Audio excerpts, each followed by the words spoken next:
natin si Mark Ryan Lagorel. Kanina pa yan siya kumaga nakikiramdam dahil gusto talaga niyang manalo rin ang stage winner. At ito, nandito na tayo sa Canton City.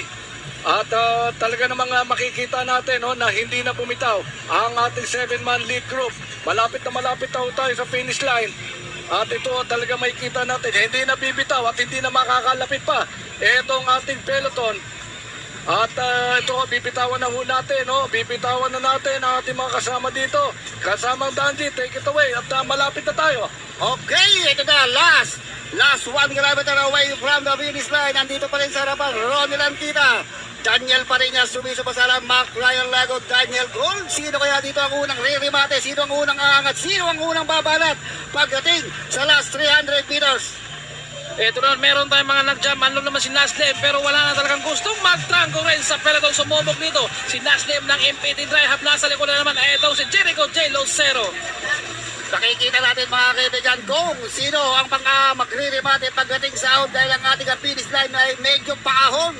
Makikita natin dito kung sino ang malakas umahon pagdating sa rematehan. So yung ating peloton dahil bumagal sila kanina kayong ating at 7-man breakaway na talagang umaagwat ng tuluyan. Kaya abangan natin sa ating 7 breakaway kung sino ang makakuha ng stage winner. Sumobra ito na, medyo nagkalituan mga kaibigan. May ubigo sa kanan, medyo diretso. Anong nangyari mga kaibigan? May lumampas ito, mayroong isang riders na ay puta, nakunguna dito sa harapan. Medyo nagkaligawan mga kaibigan. walang nagbantay.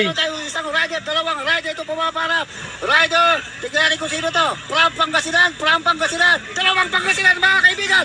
Dalawang Pangasinan, rider yung kumalat. Matiliin nyo Ito na. mga kaibigan, Benedict Soriano and Daniel Pariñas yung nangunguna dito sa ating sa harapan. So dalawa sila ngayon dahil medyo nagkalituhan sila. Kaya ito bumabanat na yung ating dalawa dito para makakausad sila. Kaya ito na kayong pagkakataon na para manalo ng stage winner sa ating stage Ito ngayon, 9. Benedict Soriano nasa harapan, nasa likod. Ito si Daniel J. Pariñas mga kaibigan.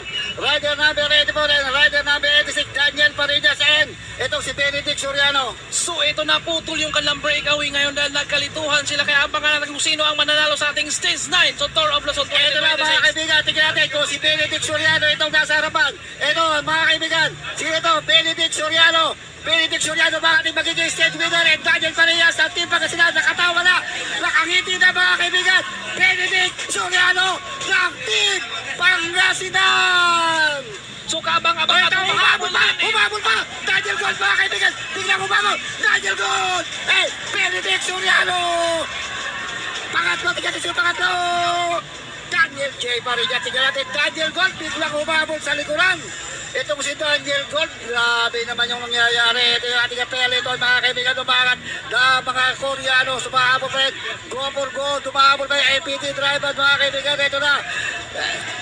Ryan Tungawin dito anong kumuha rin sa Vance Penes. Kung hindi nakawala yung ating pito, baka si Tungawin naman sa ating stage 9. Ang akala natin, Benedict Soriano, pero biglang lumitaw si Daniel Gold doon sa likuran ni Benedict Soriano. Dahil nagbino si Benedict, akala niya ito na yung aking oras dito sa ating stage 9. Hanggat hindi kayo tumawid sa finish line, huwag kayong So kampante. tama yun, partner, tama yung sinabi mo. Mukhang nagkumpiyansa itong si Benedict Soriano. Kaya hindi niya nakita sa kurbada, biglang lumitaw itong si Daniel Gold ng CCN. Panalo na naging bato pakos dahil nga nakangiti na siya, tanaw na yung guhit sa finish line, pero dahil